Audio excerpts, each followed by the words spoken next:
Hello, welcome to the first year BTech course of Guru Nanak Institute of Technology, Kolkata. I'm Dr. Indrajit Bose and I will be your course instructor for this session.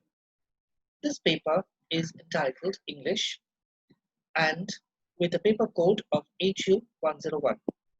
In this paper, I shall be guiding you in the basic forms, genres, and modes of communication, and we shall be looking at examples from a globalized world as we go along. This is module 3 of the paper and is called Vocabulary and Reading. Throughout the lectures in this module, I shall be explaining about word origins, prefixes, suffixes, and different meanings of words. And we shall also be looking at reading, its purposes, nature, and scope, and also exploring various techniques of reading with reference to the texts that are there in your syllabus. So, the two focus areas in this particular module are on vocabulary and on reading. This is the first lecture on reading. It is lecture 13 in the series. It is called Reading Purposes and Skills. In this lecture, we shall be looking at the following areas. First of all, we shall begin with an exploration of the nature of reading. Then we shall find out why we read and what are the different varieties of text that we live surrounded by. We shall also look at different kinds of reading materials and purposes of reading them. We shall also be exploring the reading techniques with a special focus on skimming, scanning, SQ3R techniques, and intensive reading. There should also be examples from different kinds of reading texts as we go along. So, to begin with, what is reading and why do we read? In general, we can say that reading involves a process of recognition or interaction with the written words or the scripts on the page in order to derive meaning or to get understanding from it. Well, basically, this presupposes a set of constants. That is, there are a few things that are required. One is a text, which is to be read. Then we also need a reader, the person who is reading and interacting with the text. And we also need the process of reading itself or the interaction or mutual exchange between the reader and the text. So out of this interaction emerges the meaning which the reader will get from a text. And one particular reader may derive one set of meanings from a text which will maybe differ from another reader who gets a different set of meanings from a text. There are actually several levels of meaning which are to be obtained. At the very basic level, there is the literacy skills, or in other words, the recognition of words and alphabets which enable us to become readers at all or to function as readers. So those are the very basics. Beyond that, when one acquires the ability to read and one is able to get through reading material, one can get the literal meaning of the passages, extracts, books, or pamphlets that one has read. At a greater depth, there is the understanding of the hidden meanings or the exploration of symbolic or other layers of meanings which lie concealed behind the overt meanings. So, in order to explore a text to its fullest potential, we need a full-scale exploration of both overt and covert meanings. So the reader, or we can say the mature reader, is one who not only has the literacy skills, but has other highly developed sensibilities and level of understanding so well developed that he or she is able to acquire all the set of meanings that the text possesses, or able to explore or tap the resources of the text. So this is what happens in the process of reading. Now, suppose I were to ask you that what have you read today from the time that you got up in the morning till now? What would you say? You would possibly give a list, but even that list would not be an exhaustive one because we find that we are always reading. Yes, this fact might surprise you, but nevertheless, it is true. We are always reading, and reading texts always surround us. So, what do we read? From the time that we get up in the morning, we are looking at the text and media messages which are beeping on our smartphone. We also look at newspapers and magazines which are delivered to our doorsteps. We keep looking at social media posts to find out what is happening in the world around us. Once we step out of our houses, we look at bus and train route maps, bus numbers, route numbers, road signs, and so on in the roadway. We look at the signs of passing shops. We look at banners and hoardings which are all displayed. Once we are at the office or we are at the workplace, we look at reports which are coming, we read letters, we look at emails, we also browse through books, ebooks, and various kinds of web materials. So all the time we are reading different kinds of things, and reading never really stops. So we can say that this process of continual engagement between the text and the reader is going on all the time. It is continuous and very, very comprehensive, involving a wide variety or multitude of different texts, both short and long, which we come across in our day-to-day life in various ways. So, what is it that we are reading? We read a lot of different things. Let us look at some examples.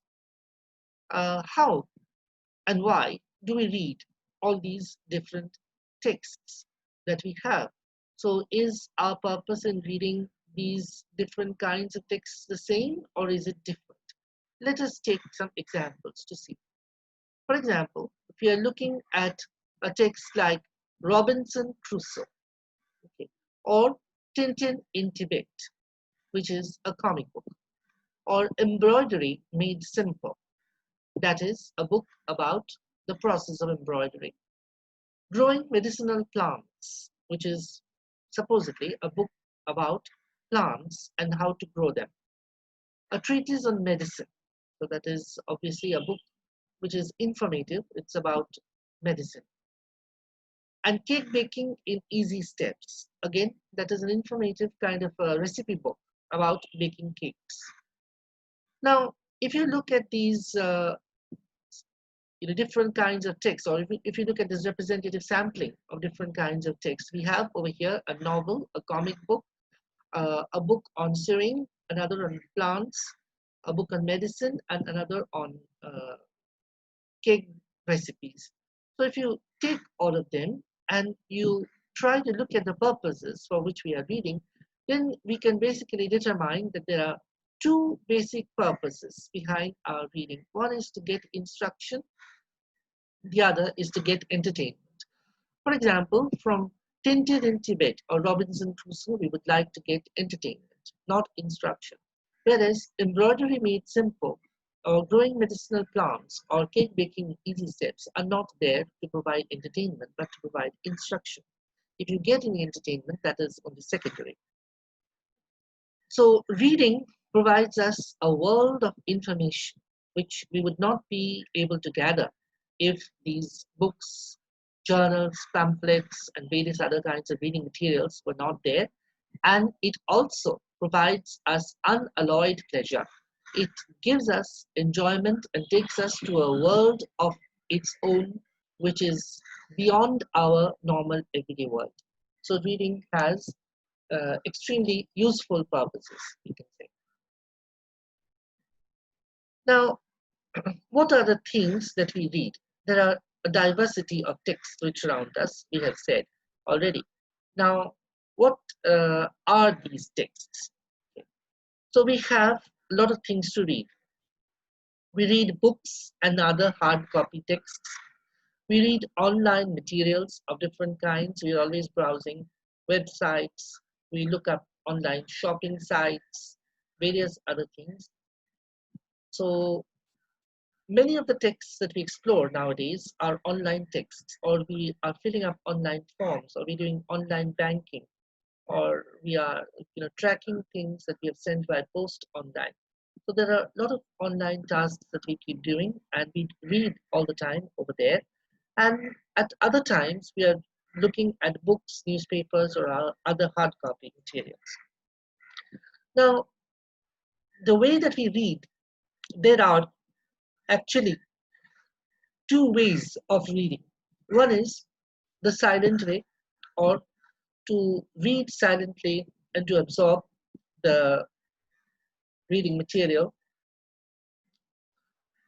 which is what we are often doing. A serious reading is often silent reading, or if you go to libraries or reading rooms, then there is perfect silence that you have to maintain over there. And all the researchers and scholars and students who are studying over there are obviously reading silently.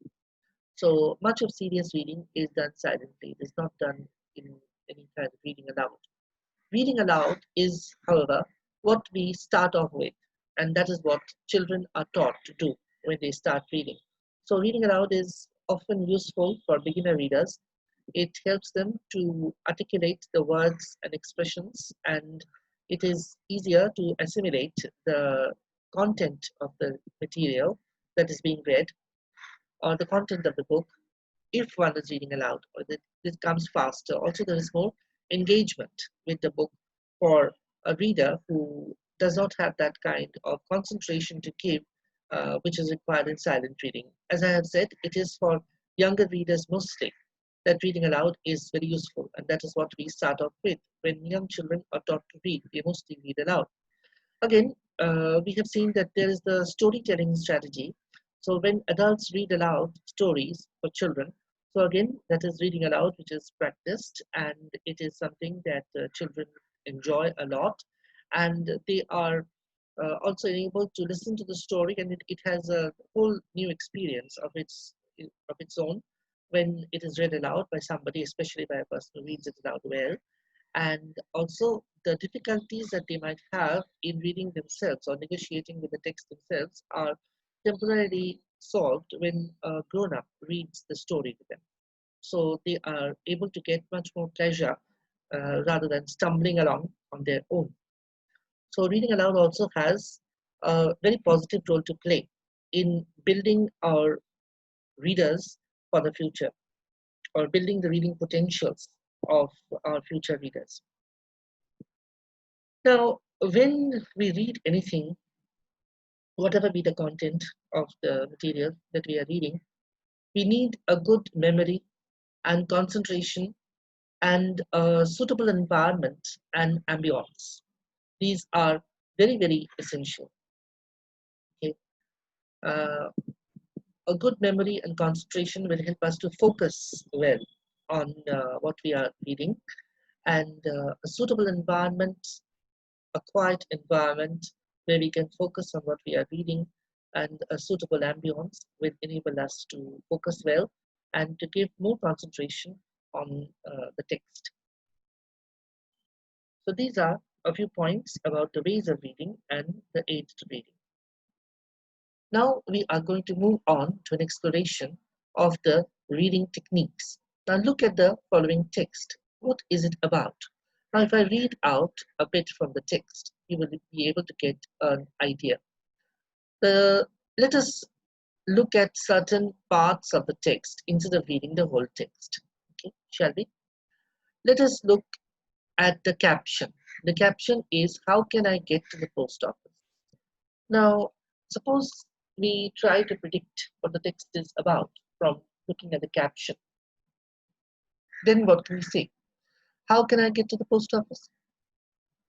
It seems like it's an extract from some conversation where somebody is asking how they can possibly travel to the post office, or asking for directions, in other words. Possibly that is what the text is about. Suppose I read the first line of each para. I have a special rule for travel: never carry a map.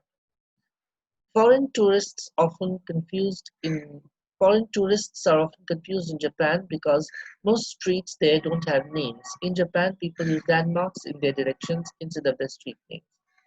In the countryside of the American Midwest, there are not usually many landmarks. And people in Los Angeles, California have no idea of distances on the map. They measure distance in Los Angeles in time, not miles. Okay, so I have read the first lines of each of the four paragraphs. There are four paragraphs, as you can see over here, and I have read the first lines of each. The first one is talking about traveling with the aid of a map or not having a map and asking for directions. And then there are three foreign cultures which are talked about in the three different paragraphs. Foreign tourists in Japan, because their streets don't have names, people use directions and landmarks. In the American Midwest, there aren't usually landmarks, and in Los Angeles, in California, there, there are no idea of distances. Distances are measured in time, not miles. Okay, so different ways of giving directions.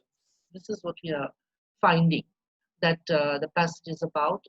The title itself has alerted us already to the content, that is, how can I get to the post office?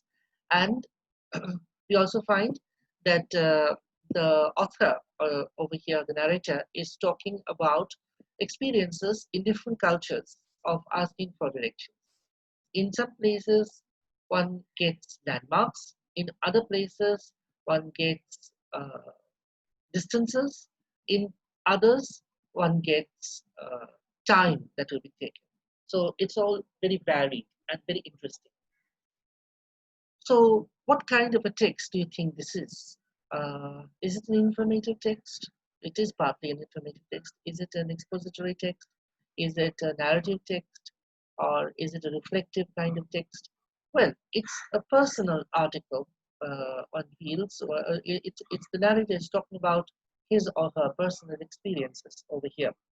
The narrator talks about it from the first person point of view to start off with, and then generalizes by talking about the cultures. So it is an article, uh, but it's not an instructive text as such, or an informative kind of text. Do you find any difficult or unfamiliar words? So if you find any difficult or unfamiliar words, it will slow down your process of reading. So that you have to take care to see that your reading is done at a moderate pace. Or if you are trying to read fast, then you have to find out how to read fast. Now, what is the context of this article? Yes, you might say the immediate context of this article might be about asking for directions in different cultures, or in foreign cultures, how one can ask for directions. Yes, and it's a kind of mapping of different cultures, which is done over here. And do we need in textual glosses or notes unless one doesn't understand these comparisons made between American Midwest and others? But I think really textual glosses may not be required in this kind of text. It's very simple. So if I look at it, if I look at this text in a selective kind of way, I can read the text in two ways. One is I read it line by line. Obviously, it will take me more time and effort to understand the whole text, but of course, I will understand it. But if I am going to read it fast, then I will read it in the way that I just did. That is, I look at the caption, I look at the first lines of each paragraph, and I look at certain selected sections. Okay, I look for keywords. So then my reading will become accelerated. And that is what we are actually looking at, and how to speed up the process of reading. Let us explore further in this aspect. Now, different texts and varying purposes involve different kinds of reading speed. Now, the speed will be determined by various factors. The length of the text, obviously, this is an important factor. The time taken to read a small pamphlet of 2 or 3 pages, and that to read an entire book of 100 or 200 pages would obviously be different. The complexity or difficulty level of grappling with the text, this will be obviously different. Robinson Crusoe will take more time for me to read than that book on cake baking in easy steps. Okay. Then readers' abilities are again important. How proficient a reader are you? Okay, that will determine your reading speed. If you are highly proficient with a very rapid reading speed, then you will be able to sort of zip through the book or go through it fast. But can reading speed be increased? Yes, like other skills or abilities, reading is also a skill and it can definitely be increased. So certain ways in which we can increase reading speed are by increasing the vocabulary power. Try to maximize the stock of your words that you have when you are reading. So if you maximize the vocabulary, then you will have less difficulty with difficult words and expressions, less need for textual glosses, annotations, or other footnotes. So you will speed up your whole process of reading. Also, highlighting the words or important words or keywords in the text, annotating them by writing brief notes or just jotting down marginal notes or comments, chunking different sections of the text maybe with a highlighter pen as we go along. These are certain ways of increasing the reading speed.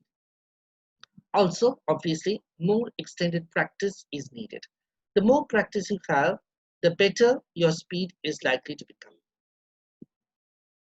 So once we have taken a look at that, let us pass on to look at various reading techniques. Now there are rapid reading techniques like surveying, skimming, and scanning, and also slow and intensive reading, which is a type of slow reading. Now, what are these rapid reading techniques like? Let us explore further. We should begin with surveying. We can compare a survey with an aerial survey for a large tract of territory. So you know that when there's a reconnaissance mission of some kind, then an aircraft goes along a tract of territory making an aerial survey.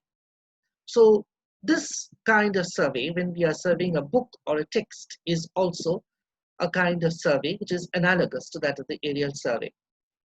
It is viable for fairly large texts when we have to give some idea about what they contain within a short time. Now, remember that when we are surveying from a height or from a distance, only the highlights or the important points of the topography are only visible. So we can look at certain aspects of the text if it's a very large one. We cannot look in details at the text. So I can give a rough idea of what Gray's Anatomy contains. It's a voluminous work, by the way. So I can give a rough idea of what it contains if I take a quick glance or survey through its contents, but I cannot give a detailed idea about various parts or aspects of the book. For that, I would need to do detailed reading. So how do we look at these long texts when we do the survey at all? Okay, so the technique is, first we look at things like the chapter titles, section headings, which give us some idea about the content. So read the chapter titles carefully.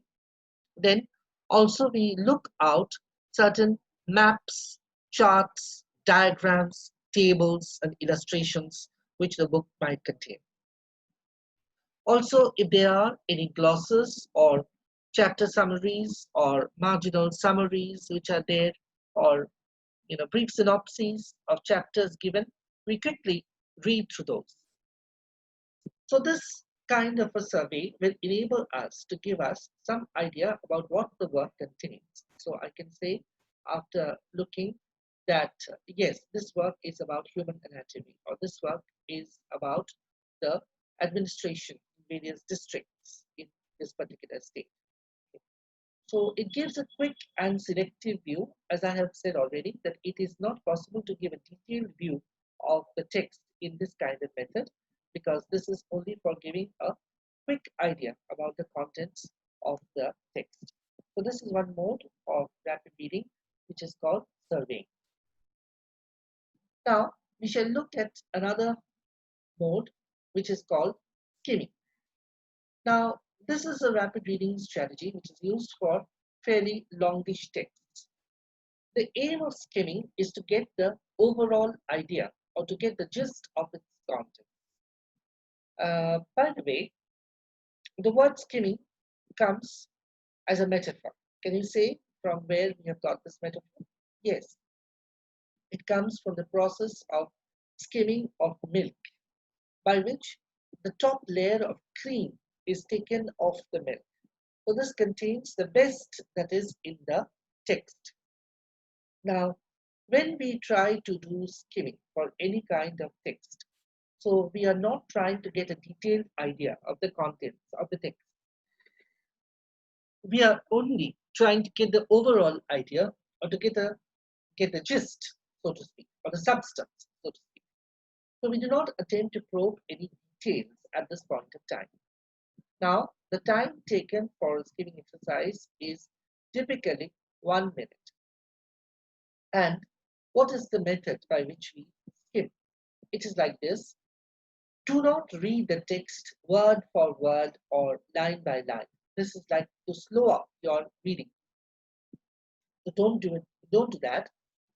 Instead, quickly glance through the text or quickly run your eyes through the text. How does one do that? You look at the top of the page, come to the first line, and then run your eyes fast along the length of the lines as you go along, and you reach that way the end of the last line.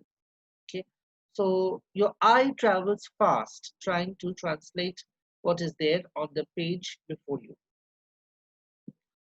Then you have a pen or highlighter handy with you or pencil, and quickly underline the main points as you go along. Try to mark out the main points as you go along. Okay, then if there are pictures or illustrations that the text contains, also look at those. Then from reading in this way, you get a brief idea regarding the contents of the text. Or you can say that, yes, this text is about malaria and how it is controlled. This text is about the art of baking, or this text is about disease prevention. So from this kind of quick reading or skimming, what emerges is some idea regarding the content of the designated text. This is also called rapid survey reading. Okay, so please note that skimming is also called by the name of rapid survey reading. This is, however, one type of reading. Let us look at one example of skimming. Now, if I look at this passage, I would obviously look for keywords. So what keywords can I get? Schools, school programs, institutions, welfare, commitment for kids, juvenile predators, conservatives. Okay. So obviously it has something to do with school and legislation about schools. So that much we can say if I look at the keywords which are used over there. Then read the first and last lines of the paragraphs. Can anything diffuse the demographic time bomb? That's the first one. Last line.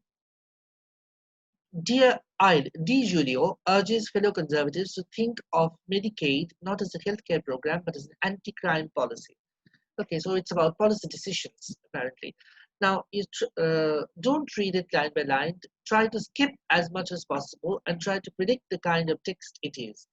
Well, this text, obviously, as I can say, it is about something informative dealing with legislation relating to certain schools, and it also relates to health of children that was related to that. Now, let us just read through it to understand what the passage is about. Can anything diffuse the demographic time bomb? Fox urges reinvesting in children, improving schools, creating after-school programs, and providing other alternatives to gangs and drugs. Di Giulio, a law and order conservative, advocates tougher prosecution and wants to strengthen religious institutions to instill in better values. Yet he opposes the Gingrich-led effort to make deep cuts in social programs. A failure to maintain existing welfare and health commitment for kids, he says, is to guarantee that the next wave of juvenile predators will be even worse than we are dealing with today. DiGiulio urges fellow conservatives to think of Medicaid not as a healthcare program but as an anti-crime policy. Okay, content-wise, it is a little advanced. It is mainly an argumentative and informative text. It is talking about changes that are required in legislation relating to schools and after-school programs, because uh, what the author or the writer is trying to say is that this is a neglected aspect of public legislation relating to schools and law and order problems relating to teenagers and school children. Okay, that welfare and health commitments for children or school-going children is cut back on, simply to cut down on costs. Okay, and this is leading to a lot of juvenile delinquency and crime among kids. Okay, so really, you need programs like this, not just as healthcare but as anti-crime policy. So it's talking about the need for these after-school programs as a way of preventing the growth of crime among children. Okay, so reading between the lines, one can say that this is about crime prevention. So obviously, when we are doing a skimming of this text, we have to do it fast, and it is best to time yourself by the watch and to see that how much you can accomplish in 1 minute of time or less than 1 minute of time. If in the first time it doesn't happen, don't get upset. You can practice it, and the more you practice, the more efficient readers you are likely to become. So skimming is one of the indispensable techniques for fast reading, and we use that for long reports, books, and various other kinds of texts. Let us proceed further and look at other techniques of reading. There is, of course, scanning. Now, skimming provides the overall idea, but scanning provides specific information. Suppose I need specific details, okay, then I would resort to scanning.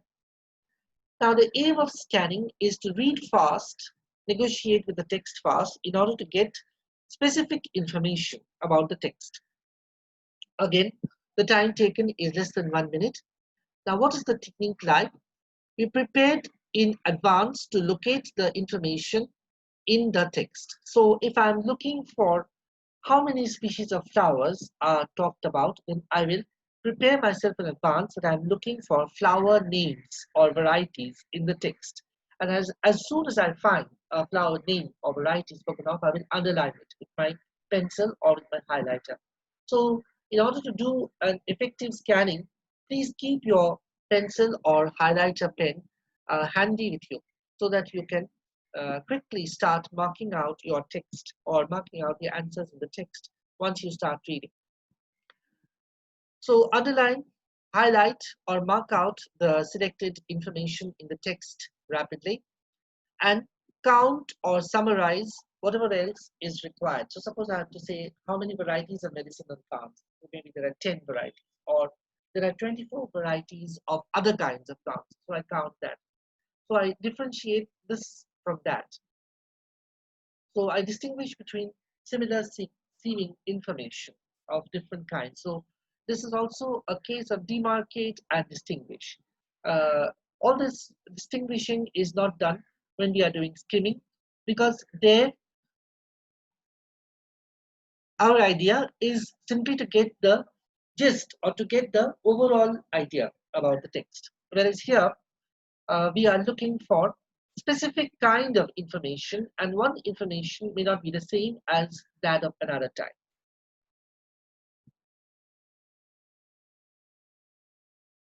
Yes, before we pass on to intensive reading, we look at a sample of scanning.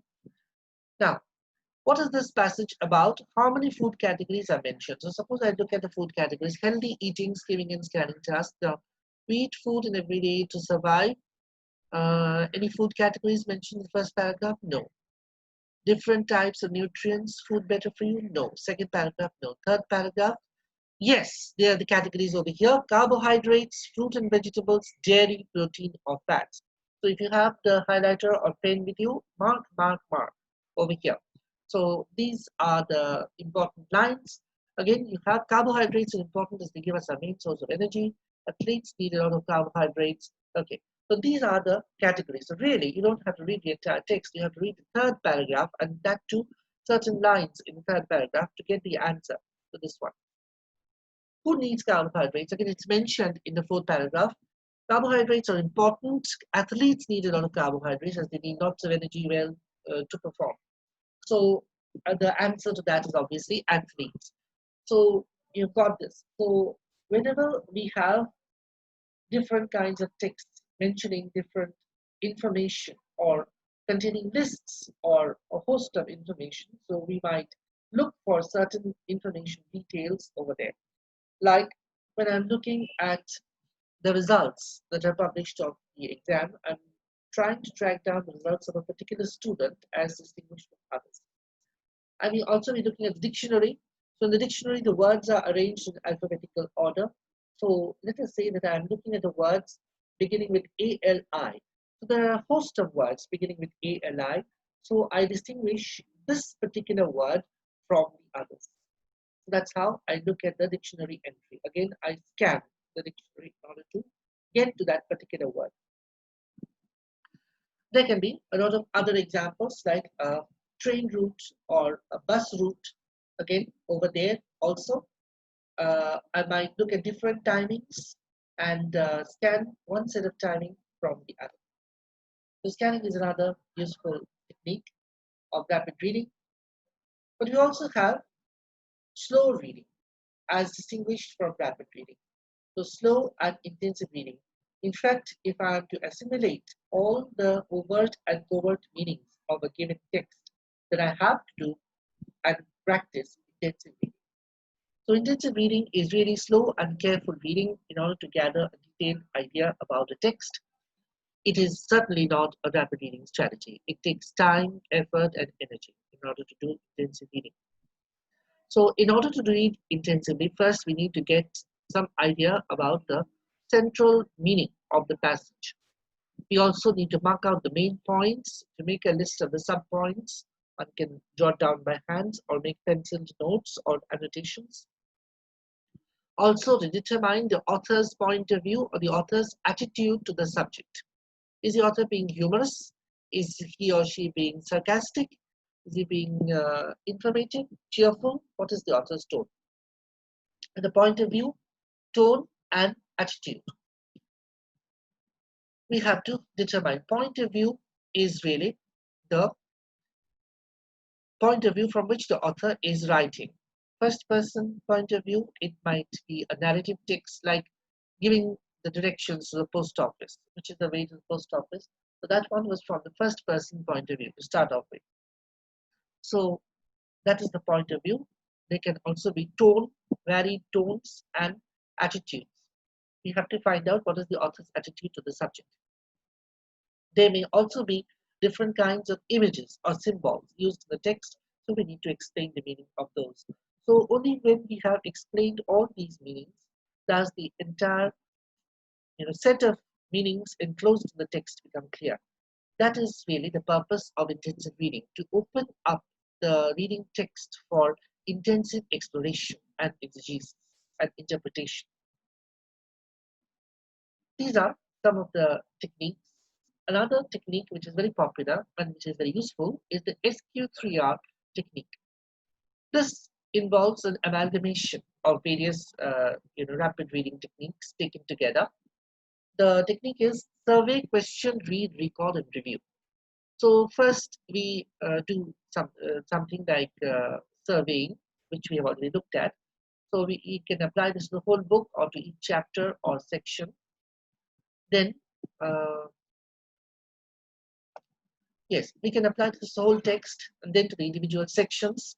We can look at the title page and the cover. Obviously, it will give us some clue to the text. We can also look at the preface and table of contents. We can look at the chapter and section headings. We can look at the sections and contents. After survey comes read. We read with a purpose, read at various levels, the book, chapter, section, and paragraph. That is, we go on reading in spite of difficulty. So first we survey, then we read, then we recall. We recall what we have read by making memory maps. Okay, there can be a lot of gaps in knowledge. We try to uncover those. And this is an active method rather than a passive method of study. So we can make word summaries, memory maps, recite and paraphrase mentally. So we can do all these things to recall what we have read. Then obviously we review. One forgets over a period of time. So review ensures that the material in the short-term memory is transferred to the long-term memory. Now several readings are required. We can also use memory maps and we review at periodic intervals within 24 hours, after 1 week, after 1 month, and at the end of 3 months. If we do this continually, then we will refresh our memories of that and we will be able to remember it better. So reviewing is another technique that we use. So these are the steps in the SQ3R reading method. So in the lecture on reading, purposes, nature, and scope, I have looked at what is reading, the process of reading, and the exploration of the text that is done by the reader. I have also looked at various strategies of reading, mainly rapid reading techniques like skimming and scanning, and slow reading like intensive reading. And I have also taken a brief look at the SQ3R method. So this brings us to the end of this installment on reading. Thank you.